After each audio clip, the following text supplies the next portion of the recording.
ಈ ಥರ ಇದ್ದಿದ್ದು ಈ ಥರ ಆದಾಗ ಕಣ್ಣು ಒಳಗೆ ಲೈಟ್ ಹೋಗೋದಿಲ್ಲ, ನಮಗೆ ದೃಷ್ಟಿ ಕ್ಲಿಯರ್ ಆಗಿ ಕಾಣಿಸೋದಿಲ್ಲ. ನಮಸ್ಕಾರ, ನಾನು doctor Shivani Nayak from Annapurna eye hospital. So ನಾವು ಹುಟ್ಟಿದಾಗ ನಮ್ಮ ಎಲ್ಲರ ಕಣ್ಣಲ್ಲೂ ಲೆನ್ಸ್ ಅಂತ ಇರುತ್ತೆ. ಅದು ಈ ಥರ ಒಂದು ಗಾಜ್ ಥರ ಇರುತ್ತೆ. ವಯಸ್ಸಾಗ್ತಾ ಆಗ್ತಾ ಏನಾಗುತ್ತೆ, ಈ ಗಾಜು ಬೆಳ್ಳಗಾಗ್ತಾ ಬರುತ್ತೆ ಈ ಥರ. ಸೊ ಈ ಥರ ಆದಾಗ ಇದು ಪೊರೆ ಅಂತ ಹೇಳ್ತೀವಿ. ಸೊ ನಮಗೆ ದೃಷ್ಟಿ ಕರೆಕ್ಟ್ ಆಗಿ ಕಾಣಿಸೋದಿಲ್ಲ. ಈ ಥರ ಇದ್ದಿದ್ದು ಈ ಥರ ಆದಾಗ ಕಣ್ಣು ಒಳಗೆ ಲೈಟ್ ಹೋಗೋದಿಲ್ಲ, ನಮಗೆ ದೃಷ್ಟಿ ಕ್ಲಿಯರ್ ಆಗಿ ಕಾಣಿಸೋದಿಲ್ಲ.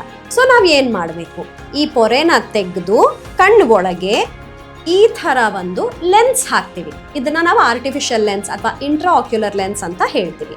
ಈ ಥರ ಲೆನ್ಸ್ ಹಾಕಿದಾಗ ನಮ್ಮದು ಕಣ್ಣು ಒಳಗೆ ಅದು ಈ ಥರ ಒಂದು ಬ್ಯಾಗ್ ಒಳಗೆ ಈ ಲೆನ್ಸು ಕೂತ್ಕೊಳ್ಳುತ್ತೆ.